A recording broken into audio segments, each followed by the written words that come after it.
मित्रों, रामायण में जितना महत्व राम का है उतना ही महत्व रावण का भी है। रावण लंका का वह महान सम्राट था जिसने लंका में सैकड़ों साल तक राज किया था, लेकिन उसकी एक गलती ने उसके साथ साथ उसके पूरे लंका का विध्वंस कर दिया। यह तो आप सभी जानते हैं कि रावण का वध माता सीता की वजह से हुआ था। माता सीता के अलावा रावण के जीवन में उसकी पत्नी मंदोदरी का भी एक अहम रोल था। सीता हरण के बाद मंदोदरी ने अपने पति यानी रावण को गलत कार्य को करने से कई बार रोका था। मंदोदरी ने रावण को माता सीता को भगवान श्री राम को सम्मान पूर्वक लौटाने का भी सुझाव दिया था, लेकिन हट्ठी रावण ने मंदोदरी की एक न सुनी और पर जो परिणाम हुआ वह सब आपके सामने है। मित्रों, ये तो आप जानते ही हैं कि रावण का वध माता सीता की वजह से हुआ था, लेकिन क्या आप जानते हैं कि रावण के वध के पीछे माता सीता के अलावा भी कई स्त्रियों का हाथ था? क्या आप रावण की जिंदगी में शामिल उन महिलाओं के बारे में जानते हैं जिनका रावण के सर्वनाश में योगदान रहा है? मित्रों, इन सभी सवालों का जवाब जानने के लिए बने रहिए आज की हमारी वीडियो के साथ अंत तक, क्योंकि आज की वीडियो में हम आपको रावण से जुड़े कई रहस्य से पर्दा उठाएंगे जिसे शायद ही आपने पहले कभी सुना होगा। तो चलिए बिना समय गंवाए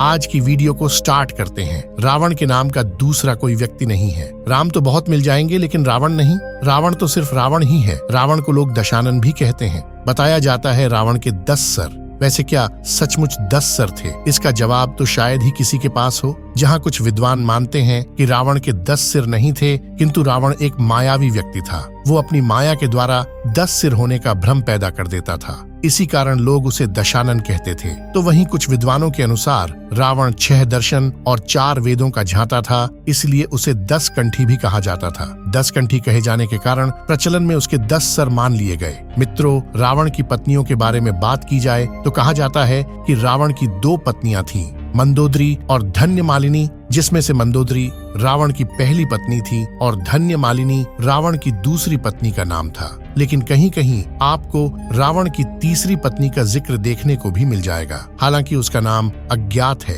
कहा जाता है कि रावण ने खुद उसकी हत्या कर दी थी। रावण और मंदोदरी तो मायासुर की कन्या मंदोदरी रावण की मुख्य रानी थी। कहा जाता है कि रावण ने मंदोदरी को वचन दिया था कि केवल मंदोदरी ही उनकी मुख्य पत्नी और लंका की महारानी होंगी। प्रचलित कथा के अनुसार एक बार रावण मायासुर से मिलने के लिए मंडोर पहुंचा था, जहां उसकी नजर मंदोदरी पर पड़ी। रावण मंदोदरी की सुंदरता पर इतना ज्यादा मोहित हो गया कि उसने मायासुर के सामने मंदोदरी के साथ विवाह का प्रस्ताव रखा। कहा जाता है कि रावण और मंदोदरी की कुंडली का मिलान हुआ, तब स्थितियां ठीक नहीं थीं, लेकिन रावण के प्रताप को देखकर मायासुर उसे मना नहीं कर पाया। मंदोदरी भी रावण से विवाह नहीं करना चाहती थी, लेकिन पिता के वचन की लाज रखने के लिए मंदोदरी ने रावण से विवाह के लिए हामी भर दी। इसके बाद दोनों का विवाह संपन्न हुआ। कुछ मान्यताओं के मुताबिक भगवान शिव के वरदान के कारण मंदोदरी का विवाह रावण से हुआ था। दरअसल मंदोदरी ने भगवान शंकर से वरदान मांगा था कि उनका पति धरती पर सबसे विद्वान और शक्तिशाली हो। ऐसे में रावण उस समय धरती का सबसे विद्वान और शक्तिशाली पुरुष था। दोस्तों, मंदोदरी के नाम को लेकर भी लोगों के बीच काफी मतभेद हैं। जहां कुछ लोगों का कहना है कि मंदोदरी का जन्म स्थान मध्य प्रदेश के मंदसौर में हुआ था, जिस वजह से उसका नाम मंदोदरी पड़ा, तो वहीं कुछ का कहना है कि मंदोदरी राजस्थान के जोधपुर के निकट मंडोर की थी। मित्रों, रावण को मंदोदरी से मेघनाथ और अक्षय कुमार नामक 2 पुत्र थे, जबकि अतिकाय, त्रिशिरा, नर आंतक और देवांतक नामक पुत्र धन्य मानने से हुए थे। जनश्रुतियों के अनुसार श्री राम के द्वारा रावण के वध के पीछे मंदोदरी का भी हाथ था। दरअसल रावण की मृत्यु एक खास तीर से ही हो सकती थी और इस तीर की जानकारी सिर्फ मंदोदरी को ही थी। कहा जाता है कि हनुमान जी ने मंदोदरी से इस तीर के बारे में जानकारी हासिल करके उसे चुरा लिया था, जिससे प्रभु श्री राम को रावण का वध करने में सफलता मिली। रावण और रंभा दोस्त। वाल्मीकि रामायण के अनुसार विश्व विजय करने के लिए जब रावण स्वर्गलोक पहुंचा तो वहां उसकी नजर रंभा नाम की अप्सरा पर पड़ी। रंभा की खूबसूरती को देखकर रावण इस तरह मचल उठा कि उसने रंभा को पकड़ लिया। रंभा ने जब रावण का कामातुर रूप देखा तो उसने हाथ जोड़कर रावण से विनती की कि आप मुझे इस तरह स्पर्श न करें। मैं आपके बड़े भाई कुबेर के बेटे नल कुबेर के लिए बनी हुई हूँ। इस तरह से मैं आपकी पुत्र वधू हुई और आप मेरे ससुर हुए। लेकिन रावण ने रंभा की बात नहीं मानी। रंभा के मना करने के बाद भी रावण ने रंभा के साथ गलत व्यवहार किया।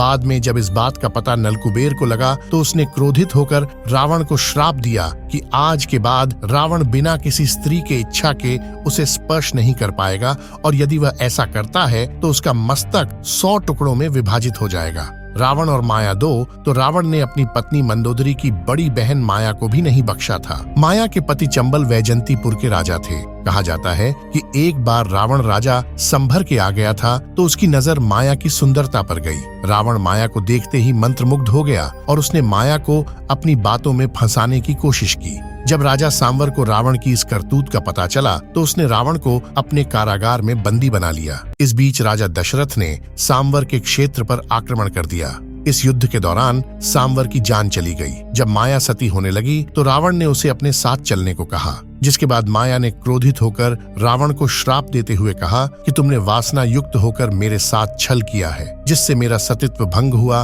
और मेरे पति की मृत्यु हुई। अतः तुम भी स्त्री की वासना के कारण ही एक दिन मारे जाओगे। रावण और वेदवती मित्रों, एक बार रावण अपने पुष्पक विमान से किसी विशेष स्थान पर जा रहा था। तभी रास्ते में उसे तपस्या में लीन एक सुंदर स्त्री दिखाई दी, जिसका नाम वेदवती था। वेदवती भगवान विष्णु को पति के रूप में पाने की तपस्या कर रही थी, लेकिन वासना से युक्त रावण ने बिना कुछ सोचे समझे उस तपस्विनी के बाल पकड़े और उसे अपने साथ चलने को कहा। इसके बाद उस तपस्विनी ने अपना इस तरह से अपमान होता देखकर उसी क्षण अपनी देह को त्याग दिया और रावण को श्राप दिया कि स्त्री ही तेरी मृत्यु का कारण होगी। मान्यताओं के अनुसार उसी तपस्विनी ने रावण के वध के लिए सीता के रूप में जन्म लिया था। रावण सुफनखा। मित्रों, प्रचलित कहानी के अनुसार रावण की बहन सुफनखा ने भी रावण के सर्वनाश होने का श्राप दिया था। दरअसल सुफनखा का विवाह विद्युत जीव नाम के शख्स से हुआ था, जो राजा कालकेय का सेनापति था। ऐसे में जब रावण विश्व विजय करने के लिए निकला तो उसका युद्ध राजा कालकेय से भी हुआ। इस युद्ध के दौरान रावण ने अपनी बहन के पति विद्युत जी का वध कर दिया। जब सुफनखा घटना के बारे में पता चला तो उसका दिल अंदर से कराह उठा और शूर्पनखा ने मन ही मन रावण को श्राप दिया, जिस तरह तूने मेरे पति का वध किया है, एक दिन मैं तेरे सर्वनाश का कारण बनूंगी। रावण और सीता। रावण की मृत्यु में उसके जीवन की सभी महिलाओं में सबसे प्रसिद्ध माता सीता का भी बहुत बड़ा योगदान रहा। वह सीता ही थी जिसके लिए श्री राम ने रावण का वध किया। सीता ना होती तो आज रावण को कोई नहीं जानता। दोस्तों, पूरा रामायण रावण द्वारा सीता का हरण का ही परिणाम है। रावण ने साधु का वेश धारण कर छल से सीता का अपहरण किया था। वह माता सीता को लेकर अपने साथ लंका तो गया था, लेकिन वह चाह कर भी उन्हें अपने साथ अपने महल में नहीं ले जा सका और उन्हें अशोक वाटिका में भेज दिया, क्योंकि जैसा कि हमने आपको पहले ही बताया था कि रावण को उसके बड़े भाई कुबेर के बेटे नलकुबेर ने श्राप दिया था कि अगर वह बिना किसी स्त्री के इच्छा के उसे स्पर्श करता है तो उसका मस्तक टुकड़ों में बंट जाएगा। इसी श्राप की वजह से रावण कभी माता सीता को छू ना सका। कथाओं के मुताबिक रावण ने सीता को विवाह प्रस्ताव भी दिया था, जिसे माता सीता ने यह कहते हुए अस्वीकार कर दिया था कि सूर्य और किरणों की तरह राम और सीता अविभाज्य हैं। मित्रों, कहा जाता है कि रावण का अभिमान ही उसकी मृत्यु का बड़ा कारण था। रावण ने विश्व विजेता बनने के लिए